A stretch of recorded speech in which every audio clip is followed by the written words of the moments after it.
এই গরমে সবজি দিয়ে দুর্দান্ত স্বাদের রুই মাছের ঝোল কিভাবে বানাচ্ছি চলো তোমরা দেখে নাও। ফার্স্টে আমি নুন হলুদ মাখিয়ে মাছগুলো ভেজে নেব। মাছ ভেজে তুলে রেখে দেব।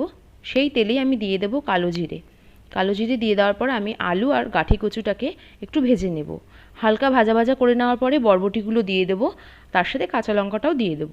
দিয়ে আমি ভালো করে নাড়তে থাকবো। এবার একটু ভাজা ভাজা করব। একটা বাটিতে সাইডে আদা পেস্ট, তার সাথে দেব জিরের গুঁড়ো, লঙ্কার গুঁড়ো। লঙ্কার গুঁড়ো আমি এখানে কাশ্মীরি রেড চিলি দিচ্ছি, কারণ আমি কাঁচা লঙ্কা দিয়ে মাছের ঝোলটা করব। শুধু লঙ্কাটা দিচ্ছি কালারের জন্য। 1 চামচ হলুদ, 1 চামচ নুন দিয়ে আমি এটা জল দিয়ে গুলিয়ে নেব।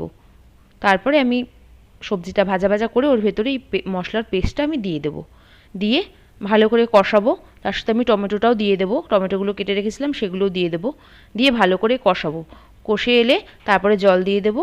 জল দিয়ে আমি সবজিটা একটু সেদ্ধ হতে দেবো। সবজিগুলো সেদ্ধ হয়ে গেলে এবার আমি পরিমাণ মতন জল দিয়ে একটুখানি ফুটতে দেবো। তারপরে যেই ফুটে আসবে তারপরে আমি মাছগুলো ছেড়ে দেবো।